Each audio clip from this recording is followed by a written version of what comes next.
It's episode 7 of the league. Welcome in. Grab some popcorn, take a seat. We got a great episode here for you, weeks 11 and 12. Let me tell you, there were some all-time classics in this one.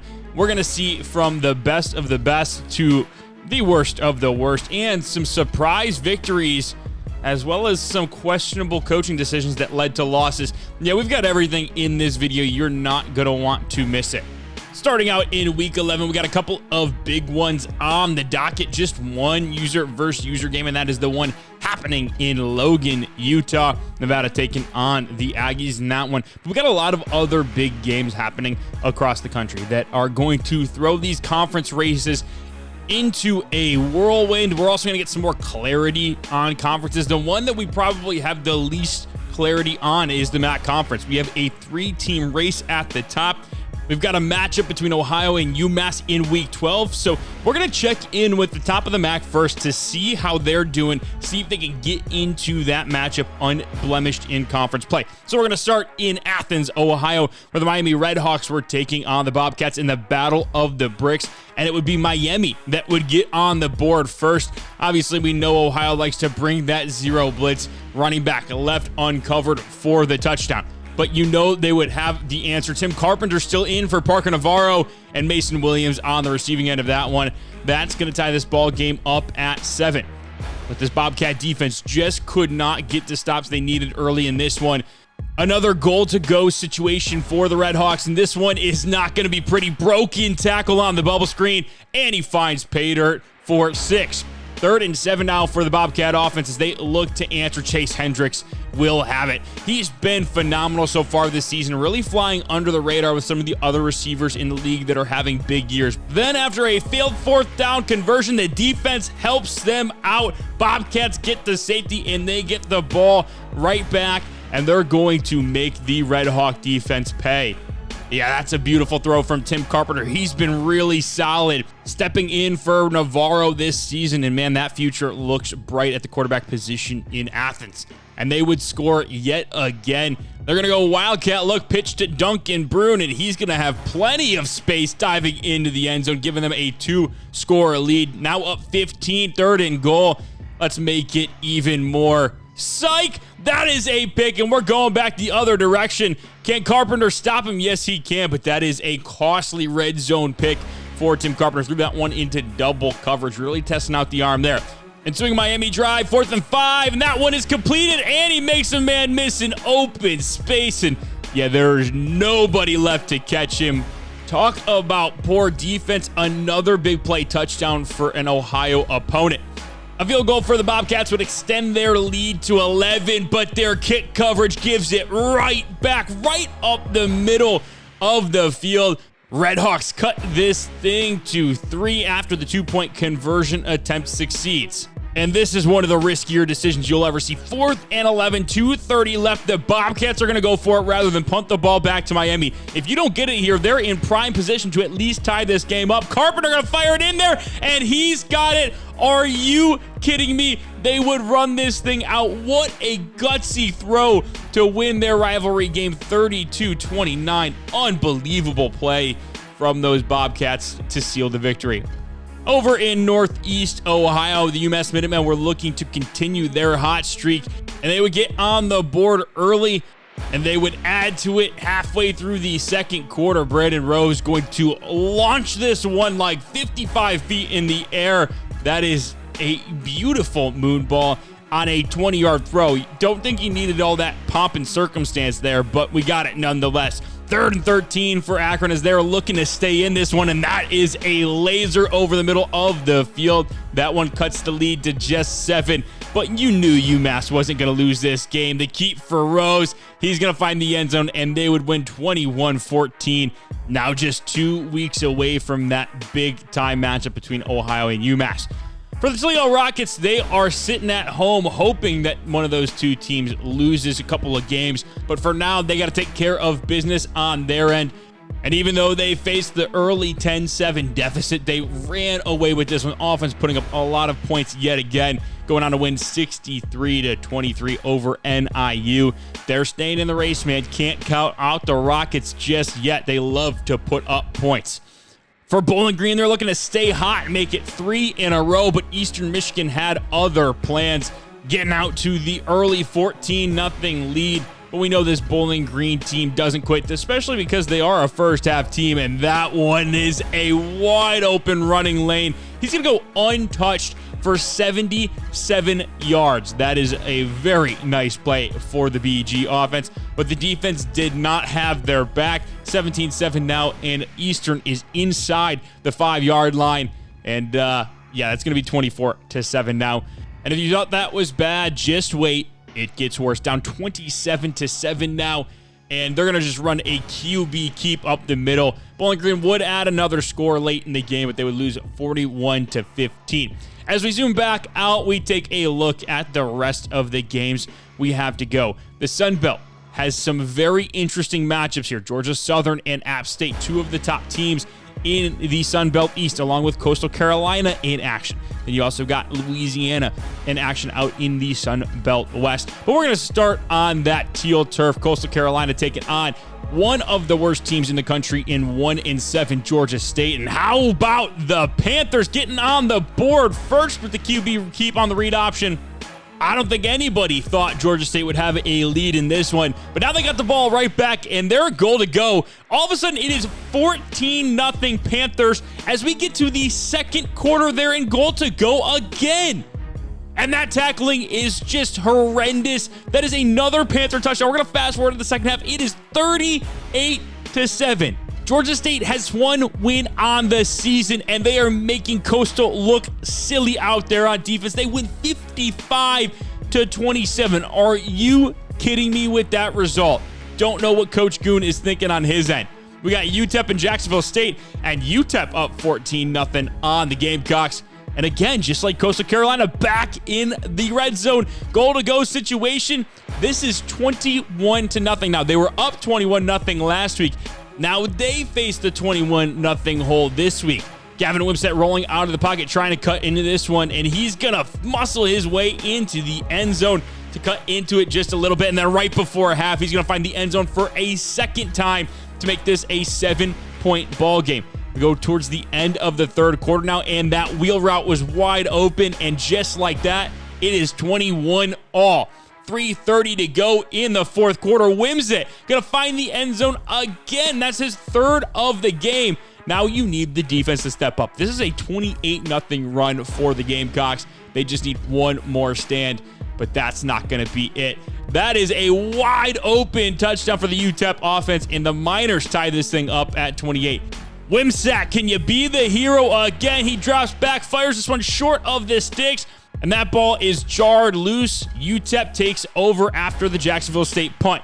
2nd and 2, just a minute 15 left. That throw is going to set them up in field goal range, and they would just run the clock and kick this one through the uprights to take the 31-28 victory over Jacksonville State. Shocking result there, but Jacksonville State still controls their own destiny in the Conference USA title race. Delaware, on the other hand, is facing a losing skid of their own. But Jonathan Silver would say, let's start this one on the right foot. Delaware on top early. But on the ensuing drive, the Bulldogs drive all the way down to the 4-yard line. They face 4th and goal. They got all day in the pocket to throw right now. Quarterback's going to step up in the pocket, but he's going to get sacked. Delaware gets the ball back, and they drive it all the way down the field. And they're going to set up this touchdown pass. Zach Marker on the run to his left. That is 7. That is a 14-point lead. We're going to fast forward a little bit, 20-10 now. The Delaware Blue Hens are up, but Louisiana Tech is inside the 10-yard line, and that is a hurdle. That is putting your nuts on somebody's forehead. That is embarrassing. 4th and goal now for Delaware with 4:45 left. That ball gets picked off. Zach Marker thought he saw the blitz, so he got it out hot. Instead, it is a interception inside the 10-yard line, but the defense would make a stand and get the safety, put those hands in the air, except the refs never awarded the 2 points, and Louisiana Tech holds on to the football. Now, this wouldn't matter so much right now, and you can see in the replay, Coach Moshe Lewis is like, guys, he literally got tackled in the end zone. How is that not a safety? But like I said, wouldn't matter. They'd get the ball right back. The key thing here is 4th and 2. Delaware does not get this. Margaret's going to drop back to pass, but he's going to get sacked before he can get the ball out. It should be 22-17 right now. That field goal should have made it 25-17 if he were to go for it. But instead, Louisiana Tech gets the touchdown to make it a 4-point game. But Delaware would drive all the way down the field in just 20 seconds to set up this play to win the ball game. Marker dropping back to pass. He's going to throw it short to his tight end, and he gets dropped at the 1-yard line. Delaware does not win this. They get shafted by the refs. This one is going way up to the Conference USA League office immediately, trying to protest the result of that one. But we can't stay there for too long because we got to go to the Sun Belt and see some surprising action there. Louisiana desperately needs a win. They have lost 2 in a row, and they are hurting big time. They get on the board first, 7-0. But the defense, the thing that has let them down time and time again, did it again. Shocker, I know, right? But you can't keep giving up big play touchdowns like that and expect to win ball games. But the offense just kept coming back today. They kept putting their best foot forward, and that bubble screen combined with the spin move puts them back in front 14-7. And now their defense actually made a stop. They're going to have a 2nd and goal. We're about 5 minutes left in the first half, and it's not Walker Howard out there anymore. It's Lunch, and Lunch finds the end zone to make this a 14-point ball game. But the defense could not hold for long. 3rd and goal for the Texas State Bobcats. This RPO throw is on the money. This one is now a 7-point ball game once again. And Lunch Winfield is having himself quite the game, so you know it can't go on forever, right? Yep, there it is, the patented Louisiana pick. And this one, like the rest of them, turns into 6. We got a tie ball game, ladies and gentlemen, right before the half. And I'm not sure what's going on with the mentals there in Lafayette, because the very next play after throwing a pick 6, Lunch Winfield is just rolling around in the pocket, and then for whatever reason decides he's going to throw it 55 yards down the field. As he's getting hit, that ball gets picked off, and it's going to set up a Texas State touchdown right before the break. And all of a sudden, what was a 21-14 game with Louisiana driving is now a 28-21 Texas State lead going into halftime, and it would be 30-21 by the time that Louisiana got on the board next. This RPO pass is easy money, makes this a 2-point ball game. But after Texas State scored again, it's 37-28, and they have the ball on offense yet again. And this was just a summation of how this day went. Disgusting tackling effort on that one, and they dropped this one 44-28. That's 3 losses in a row for Louisiana. We zoom back out. Those were the shocking losses that we just really were not expecting from Week 11. There's one conference that we still haven't checked on yet, and that is the Mountain West. So we're going to go there first. We're going to focus on that user versus user battle. Nevada and Hey Would You Blow Me taking on Coach Eric Taylor in Logan, Utah, as Utah State tries to get their first FBS win of the season. This one would start out Wolfpack, though. Brandon Nance going to fire this one up the seam, and that is a busted coverage. That is 6 for the Wolfpack. They would take the early lead. But on the ensuing Utah State drive, they would find the end zone too. The screen pass out to the running back from Bryson Barnes. And he's going to take a difficult path to get there, trying to go for the pylon. He got it anyway. I guess you can't really question the process as long as the result is the same. But Herschel Turner was having himself a field day with this Utah State defense. They may be the worst in the country at defending the run. At least that's what it feels like on paper. 17-7 now, and Herschel Turner is going to add more to his total. I mean, when you don't get touched like this, it's a pretty easy day at the office. But we can't count out the Aggies. We've seen this so many times this season. Bryson Barnes with the QB sneak, and this is not a replay. I promise you. The same exact play that he scored on last time, Herschel Turner does again. And may I remind you, did not get touched again the second time. And someone correct me if I'm wrong, but I don't think he gets touched here either. Yeah, that is 3 touchdowns that he doesn't get touched on. Are you kidding me? Big time win for Nevada. And hey, would you blow me? The Wolfpack needed that win. They got it. They're feeling good about themselves.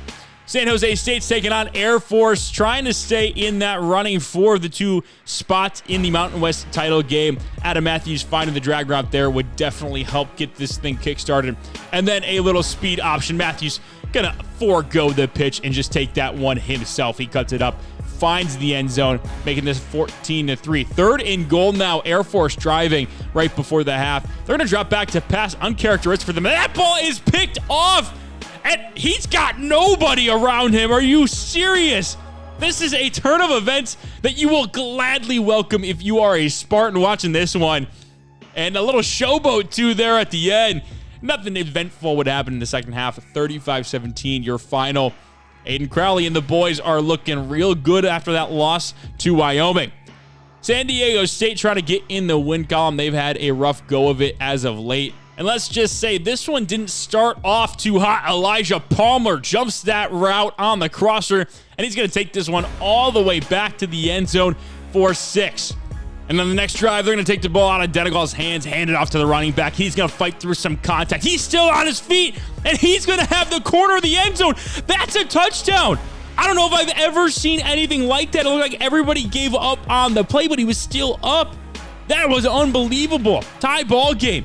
And then Denegal, oh my God. It's Elijah Palmer again. I mean, that's just one of the worst throws that you're ever going to see. That was awful, man. At what point do you just send him to the bench? Because good Lord. The good news is Cardwell was on fire today. He finds the end zone yet again.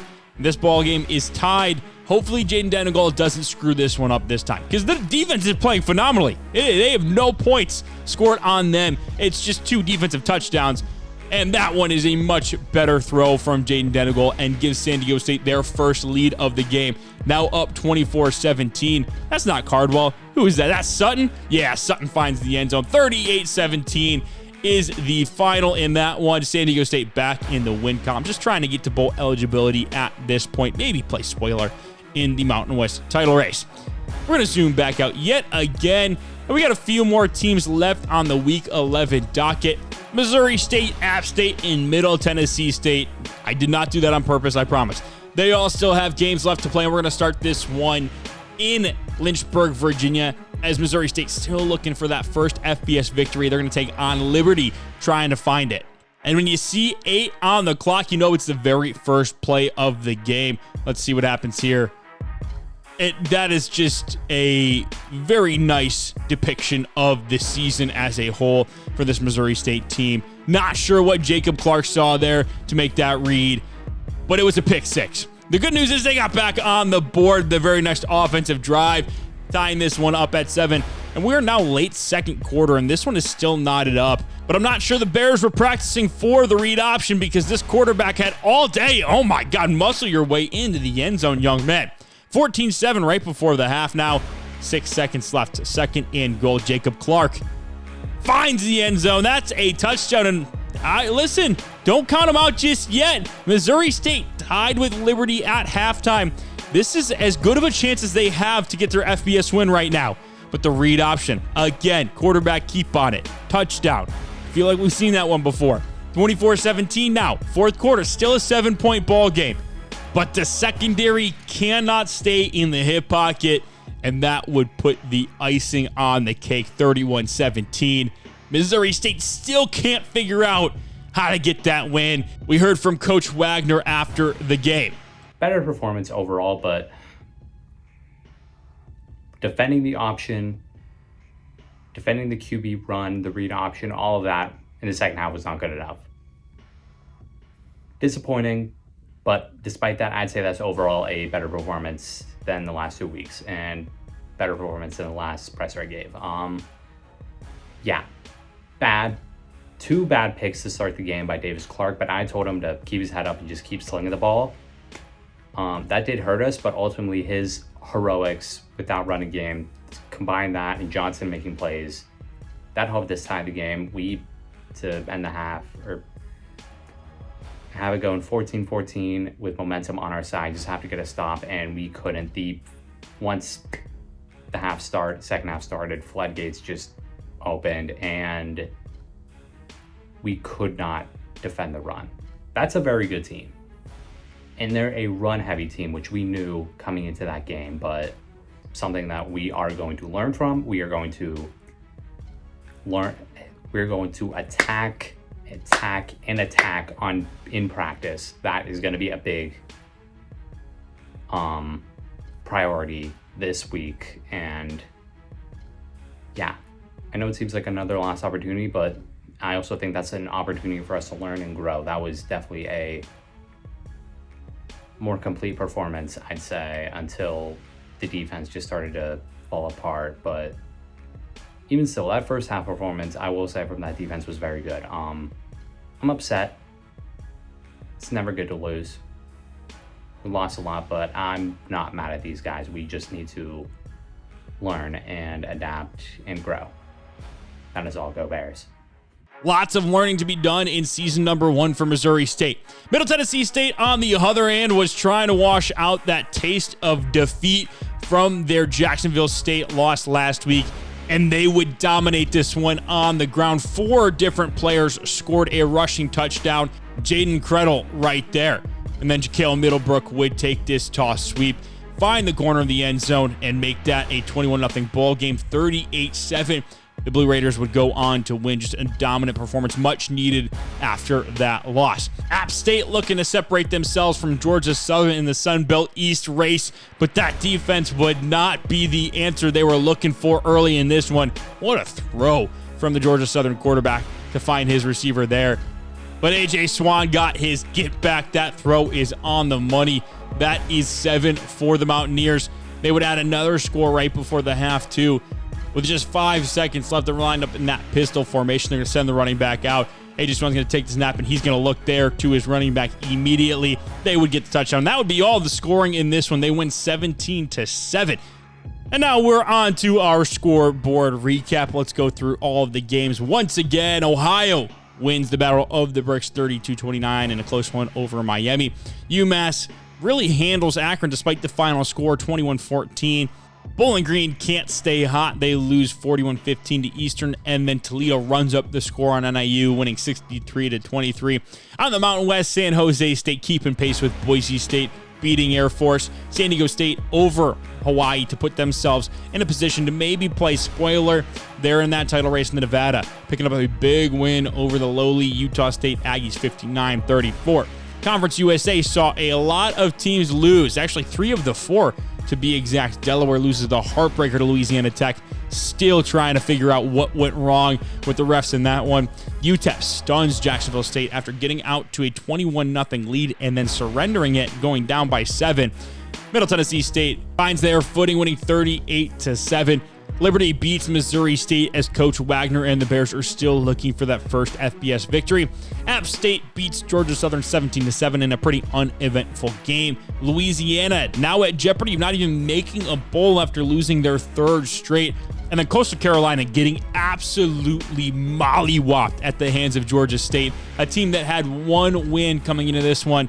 That is probably the most shocking result so far of the Dynasty. Just cannot believe that happened the way it did. A loss is a loss, but to get manhandled like that is certainly not what anybody was expecting. Herschel Turner is your offensive player of the week across the nation, averaging 14.1 yards per carry for 338 and 5 total touchdowns. Elijah Palmer with 2 defensive scores gets himself National Defensive Player of the Week honors. So that's your Mountain West ones right there too. In Conference USA, it was Dexter Ricks Jr., a pick, 2 PBUs, and a touchdown in the win over Missouri State. And then Jonathan Silver, 20 carries, 121 yards, and a touchdown, along with 9 catches for 84 yards. And that's just an unbelievable week. Unfortunately, it came in the loss. Toledo dominates the MAC Player of the Week awards. 8 tackles, 2 for loss, a touchdown on a pick for Braxton Harrison, and then Trayvon Rudolph, 9 catches, 314 yards, and 2 scores. In the Sun Belt, it was Darius Jackson against Louisiana with 2 picks and a PBU, and then Christian Velou in the win over Coastal Carolina, 306 passing yards, 4 passing touchdowns, and then also a rushing touchdown. In Week 12, we had just 2 user games. Middle Tennessee State at Western Kentucky, That is the biggest rivalry in Conference USA. And then San Jose State and Nevada taking each other on. We're actually going to start out in the Mountain West. We have a very tight race atop the standings in that one. And San Diego State is taking on Boise State, who's ranked number 25 in the country, I might add. So we're going to come down to the wire in this one. And we're going to start with that user versus user battle in Reno, Nevada. San Jose State looking to stay scorching hot. The Wolfpack, though, we're trying to keep the good times rolling and play spoiler Herschel Turner on the first drive of the game for the Wolfpack. Gets all the way down to the 1 yard line. And then he would cap it off with the exclamation point, taking the direct snap to the edge for the score. Listen, man, San Jose State, you knew they were going to be in this one the entire game. Floyd Chalk the fourth. He's weaving his way through the defense, and he's going to find pay dirt. San Jose State would then kick a field goal to go up 10-7, and then we got a big man INT. You know I had to put this one in there. That is how you drop the defensive tackle, put him right in the window. San Jose State would get a field goal off of that, and they would get the ball back and add 7 before the half, taking a 20-7 lead into the break. And then on the opening kickoff of the second half, Floyd Chalk the fourth. I told you you needed to learn the name because he is going to the house, showing off his hops as he dives into the end zone, making this a 20-point ball game. But Nevada would answer almost immediately, driving all the way down the field and cutting this one to 13. So it's 2 scores now. Not for long. Adam Matthews finds his receiver underneath on the drag route. And that would be more than enough for the Spartans to get the victory in this one. They're staying in second place in the Mountain West. But the one that we were probably all waiting for, San Diego State coming off of a big win against Hawaii, taking on number 25 Boise State, a chance to be the first team to pull off a ranked win upset. And that is not how you want to start this matchup. Horrid tackling in the secondary gives Boise State an easy touchdown. But this Aztec offense played one of its best offensive games of this season. Sutton finds the end zone there, giving them the 10-7 lead. 4th and 5 now. Danigal's going to take the snap, and he's going to fire to his tight end. Don't look now, but we got a 2-score game here in San Diego over a top 25 team. Madison had all day in the pocket on this one, and he's going to find his tight end who muscles his way into the end zone to cut this 1-3 right before the half. But San Diego State tried to get some before the break too. They drove all the way down to the 26, and Denigal is going to get picked off, trying to force that one in at triple coverage. And there's no way he's actually going to take this one back to the end zone. Are you kidding me? How did he get through that mess? That is an unbelievable turn of events before the break. You just cannot have that if you're San Diego State. They're now down 21-7, and Danigal will fire to the end zone. That one works out for him. Not sure it's what he meant to do, but listen, 7 is 7, and you will absolutely take that in this one. 4th and 3. They need somebody to step up, and that defense does. That is the 4th sack of the game and would set up this field goal to extend it to at least 6 points. Boise State needs a touchdown here. 48 seconds left. 3rd and 6. Madison got all day to throw. He's going to fire the dig across the middle of the field. They're going to get all the way down to the 15-yard line. 40 seconds left now. Firing it to his tight end again, and he's going to break a tackle, and you can hear a pin drop inside Snapdragon Stadium. Can Jaden Denigal be a hero? I'm not sure what Boise State's doing here, but that is an easy pickup to get down to the 31-yard line. Denigal needs one more pass to get really comfortable field goal range, and they would get it. 2 seconds left. This is exactly where you want to be, right down the middle. The snap is down. That one is good. San Diego State is going to walk off the Broncos, pulling off the first top 25 upset of this dynasty. Unbelievable finish. Wow. Football gods were on the side of the Aztecs in that one.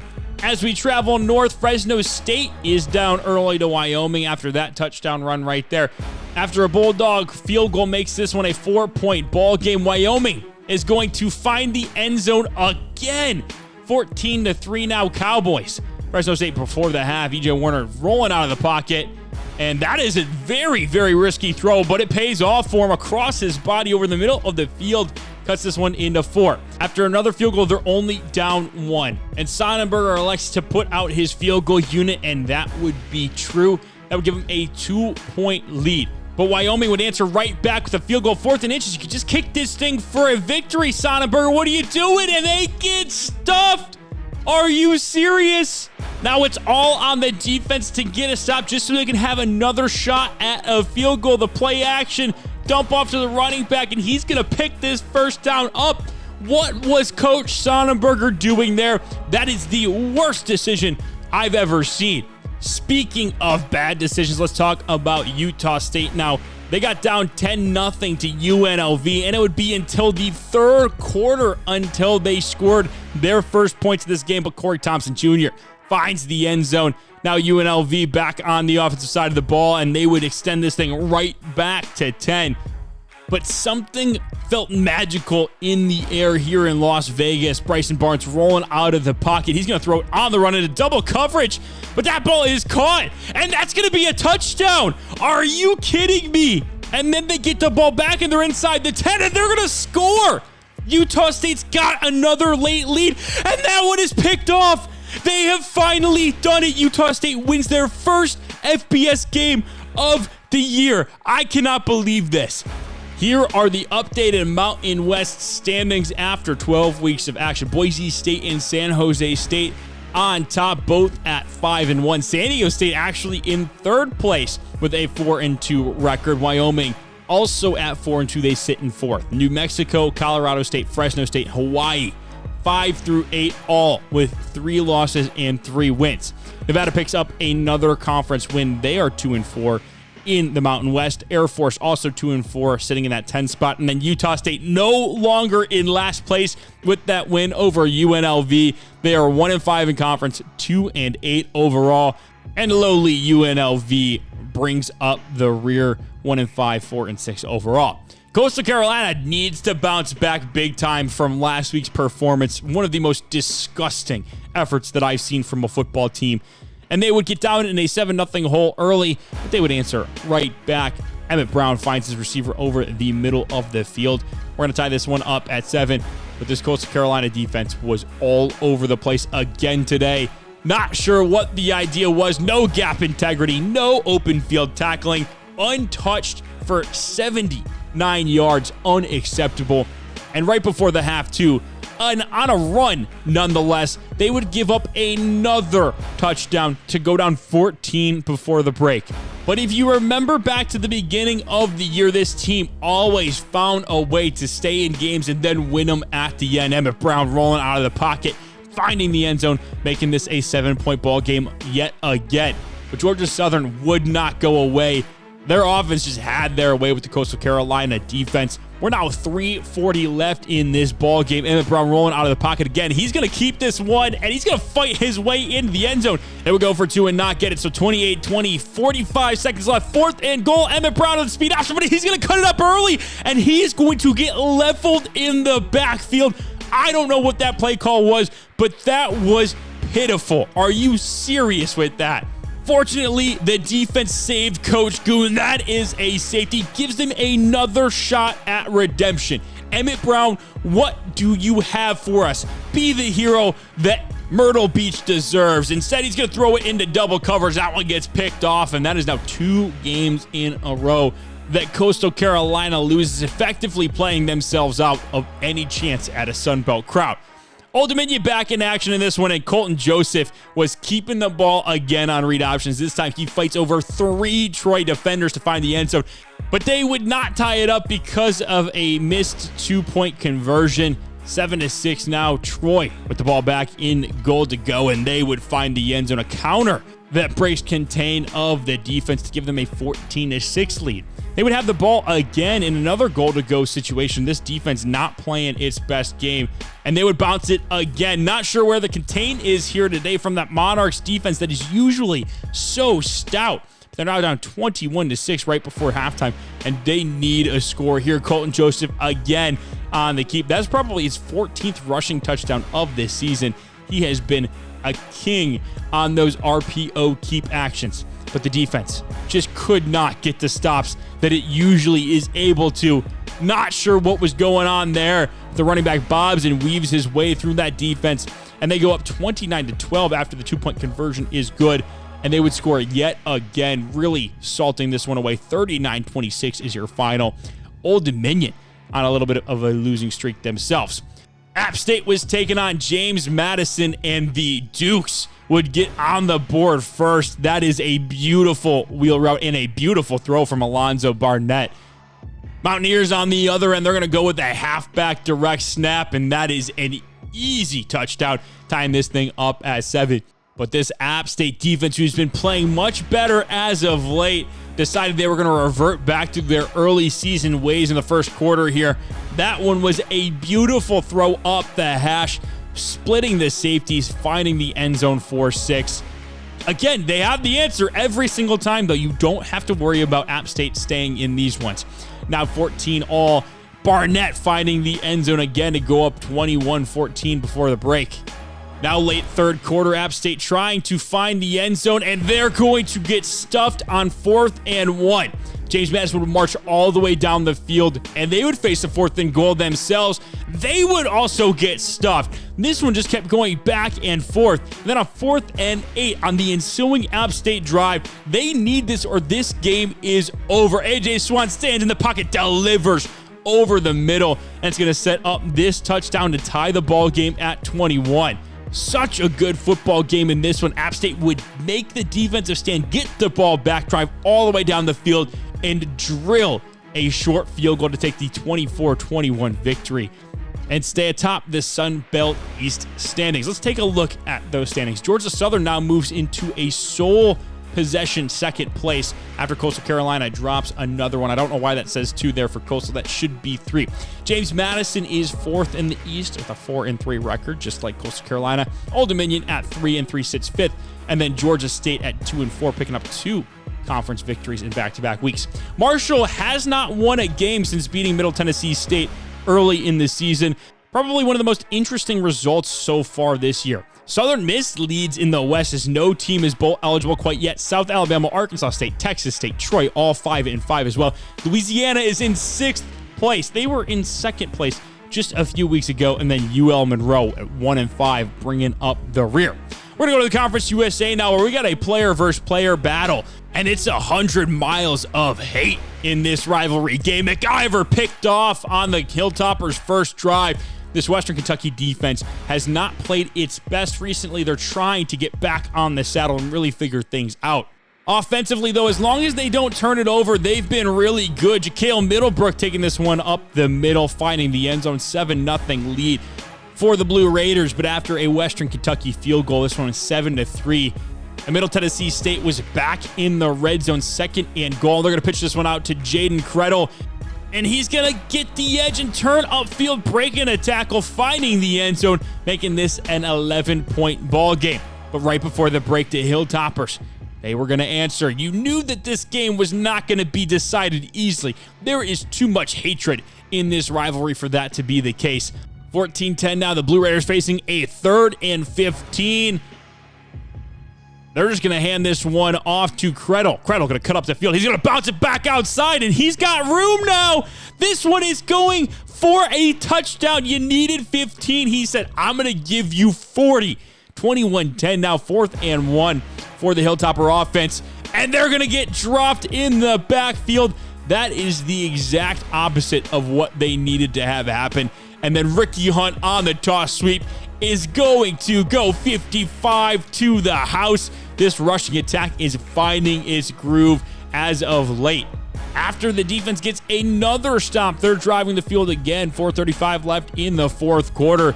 And they're going to pitch this one out to Ja'Kale Middlebrook. And Middlebrook is going to find the end zone again. That was awful contained. 35-10. And Western Kentucky at jeopardy now of making a bowl game. Jacksonville State looking to get back in the win column after their shocking loss to UTEP last week. And this one started off the rails. Kennesaw State ties this thing up at 14. Dexter Williams was phenomenal today, but so was Will Huber. This kickoff return gashes the Owls and puts the Jacksonville State Gamecocks back on top. But Dexter Williams said, I'm going to put the team on my back today, coach. Are you good with that? Coach said, I'm cool with that. 3rd and goal. Williams going to stand in the pocket. He's going to step up a little bit. He's just sitting there all day to throw, finding his receiver in the back of the end zone. We're tied at 21 now. Jacksonville State facing a 4th and 4. Gavin Wimsatt going to roll out. We've seen this one before. He's going to fight his way into the end zone. Man, that is a big body to try and stop. Now we're just before the break. 30 seconds to be exact. Williams going to keep this one. He's going to power his way into the end zone. Just stood up that defender. This is not a replay, is it? I don't think it is. Will Huber again? Are you kidding me? This one right before halftime. He's going to give the Gamecocks a lead at the break. If Jacksonville State holds on here, he is your MVP. We're going to go all the way to the 4th quarter now. 4th and 5. Williams going to fire over the middle. His receiver's going to make a couple of guys miss, break a few tackles. He's going to tie this thing up at 38. What a wild game so far. Wimsatt, 11 seconds left, rolling out of the pocket. Can he get there? Yes, he can. Jacksonville State, another scare, but this time they survive. Delaware trying to avoid the same fate that they had last week at the hands of Louisiana Tech. Jonathan Silver again getting on the board early, but the defense struggled. Sam Houston answers with a touchdown there. They're now down 10-7, but they're going to find Silver again. Marker stands in the pocket, finds his running back, and they're going back on top. 14-3 now. Silver again, another touchdown for the young man. They go up 21-13. We're in the 4th quarter now, and the Bearcats are trying to find the end zone all day in the pocket to throw, and eventually, if you give them enough time, somebody's going to get open. 24-21 now after a field goal from Delaware, and Sam Houston's going to find the end zone again. All of a sudden, they're up 28-24. Marker, 4th and 17. He's going to get hit before he can get that ball out, and Delaware's going to lose for their 3rd straight game. And they've lost 4 of their last 5 as well. Just a rough patch for the Blue Hens so far. Missouri State, on the other hand, still looking for that first FBS victory. That throw from Jacob Clark was phenomenal. But it would be more of the same from the defense, down 24-7 right now. And I'm not sure what was the responsibility there, because that guy was wide open and he didn't have to work for that at all. Down 48-7 now.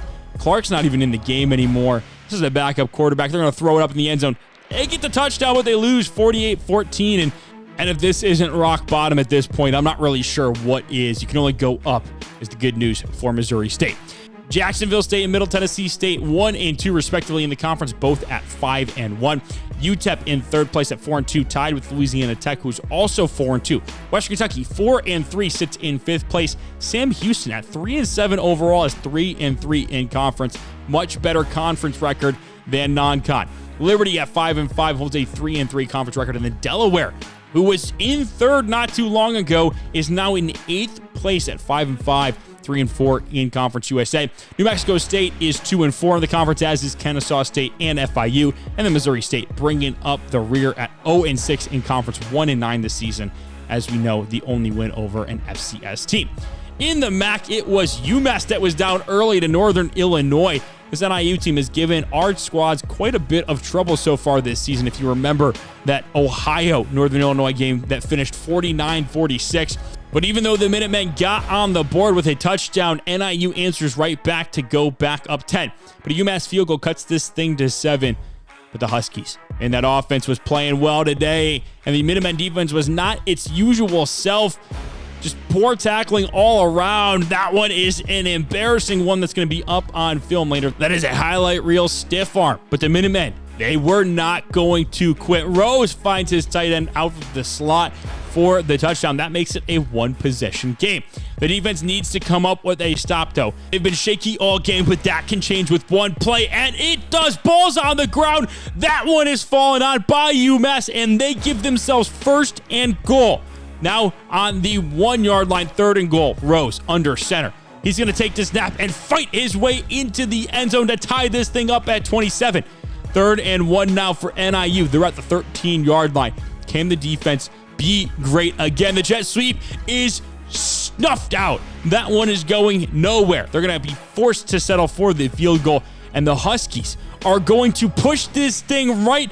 No good, which means UMass just needs a field goal. They drive down the field. This one is just as center cut as you can get it, and that thing is good. UMass survives the upset and stays in the MAC title race undefeated so far in conference. Ohio had a much easier time staying undefeated than the Minutemen did. Already up 21-7, and Tim Carpenter is going to add to the Bobcat lead, and they would do so again. Chase Hendricks, remember I talked about him in the last Ohio highlight call? Yeah, he was back at it again in this one. Still no Parker Navarro, starting to get a little bit worrisome there, although reports do say that he'll be back next week for the big matchup between UMass and Ohio, that Week 13 matchup that we've all been waiting for. The defense, though, did still give up some of those big touchdowns that they are prone to doing. This one was one of the worst that you'll see. Poor angles, bad gap integrity, just all around piss poor play. But Chase Hendricks would just continue to dominate, and the Bobcats would win 56-28, staying tied with UMass amongst the best in the MAC. Toledo needed one of them to lose at some point. It doesn't look like they will, but they're still winning on their end. Chip Train on breaking tackles, bobbing his way through the defense, having a phenomenal game on the offensive side of the ball. And how about a special teams touchdown? We've had a lot of those in today's episode. That is very crafty skills on the sticks. That one would make this one 35-24 before halftime. A lot of points scored in this one, and then already up 63-44. If that wasn't good enough for you, we'll give you another touchdown from Chip Trainum. Love running up the score out there in Toledo. Offense, offense, offense. Does not matter about anything else. Buffalo still without their first FBS victory, and this would be as good of a time to get it. Roberson finds his receiver on the slot fade, just putting the ball in a place that only he could get it to tie this thing at 7. The big thing for Buffalo was putting together a full 4 quarters. The first quarter, not too shabby. Second quarter, didn't start off great, giving up a touchdown on the wheel route right there. But listen, man, the offense was playing well to start this one. 35 seconds left in the half. Roberson again finding his receiver, and that is going to be an easy touchdown, tying this one up 14 all before the break. And yes, you are seeing that correctly. A Buffalo field goal puts the Bulls in the lead. They have the Chippewas in a 3rd and 12, but they beat the 0 blitz, and those pursuit angles were not great, to say the least. Chippewas back on top. It's now 24-17, and Central Michigan would add another one and really put this one away. Buffalo still unable to get that victory. This really felt like their best opportunity. Played a really good first half of football, but the second half just had nothing doing there. And then we go to the MAC standings. Ohio and UMass still tied at the top. Toledo 5-1 in conference, and 3rd place. Central, Eastern, and Western Michigan in that clump in that 4 through 6 spot. Akron in 7th, and IU and Ball State also tied with Miami in there at 2-4. Bowling Green, having beaten none of those teams, is 2-4, sitting solo 11th, and Kent State in 12th, and Buffalo, like in the same spot as Missouri State, 1-9 overall this season, 0-6 in conference in that 13th place position. So let's do a quick scoreboard recap to catch you up on all of the things that happened in Week 12. I know it's been a while since we talked about some of the games. We won't talk too much about the MAC games that we just witnessed, but the Conference USA, Middle Tennessee State beating Western Kentucky 35-10. Jacksonville State surviving Kennesaw State 45-38. UTEP, big win over Missouri State, as the Bears are still looking for their groove on both sides of the football. And then Delaware, 3 straight losses, just uncharacteristic for them. The defense did not play particularly well there at the end of the game, but the offense didn't exactly put them in many great positions either. San Jose State in the Mountain West is maintaining ground with Boise State and even putting themselves in a position to overtake the Broncos to be the number 1 seed in the conference. Speaking of the Broncos, San Diego State pulling off the upset of the league so far, in my opinion. Just beating a top 25 team is so impressive. 30-28 was your final there, that last second field goal, walking it off. And then Utah State, probably the biggest win of the week, beating UNLV, securing that first FBS win, and doing so in a game that the defense actually played well. It was something that we have been waiting for to happen, and it finally did. Shout out Coach Eric Taylor and the Aggies. I know they needed that one desperately. And then out in the Sun Belt, App State continues their hold on the East Division with a win over JMU. Another walk-off victory there. Troy just really manhandles ODU in a game that really felt like ODU was going to pull off, but just could never get back into that one. And then Coastal Carolina, now losers of 2 straight and playing themselves completely out of the Sun Belt title race with their loss to Georgia Southern. Talking about players of the week now, Chase Hendricks is your National Offensive Player of the Week with 12 catches, 245 yards, and 3 touchdowns. I told you, we've been underrating him. We've been talking about Corey Thompson and Trayvon Rudolph, but this guy might actually be the best receiver amongst the players in the league. Jeremiah Peters, though, on the other hand, gets that Defensive Player of the Week honors for the MAC 11 tackles, 1 sack, 2 TFLs, and a pick in their win over Miami. Very nice performance for him. Out in the Mountain West Conference, Ty Benefield in their loss to San Diego State, and that pick 6 that he had right before the break gets him Defensive Player of the Week honors, and then Floyd Chalk, the 4th, just an unbelievably cool name, 12 carries, 135 yards, 2 touchdowns, also added 44 receiving yards. He's been phenomenal so far this season. And then in the Fun Belt, Jason Henderson continues his dominant run this season. He's going to be the linebacker of the year, 15 tackles, 7 of them for loss, and a PBU. And then Logan Kyle against Appalachian State, 4 catches, 168 yards, and those 2 scores gives him Offensive Player of the Week honors. That'll do it for episode 7 of the league. I hope you enjoyed it as much as I did. Listen, we're getting to the end of the season, which means we're going to be talking conference championship week here soon, and there are going to be many good games there. We're going to have 4 of them at the minimum, but they're going to be really fun, high energy, high octane games. You're not going to want to miss that. So make sure you hit that subscribe button. That is number 1. Number 2 is I need you to comment who you think the second best team is in the league this season. We've got a lot of really good teams at the top, but I need to hear your opinion on who the best is. That'll do it for us here today in episode 7. Be on the lookout for episode 8 sometime next week. I have a feeling that one might be even better than this one. Thank you guys so much for watching. Hope you enjoyed. Catch you on the flip. See ya.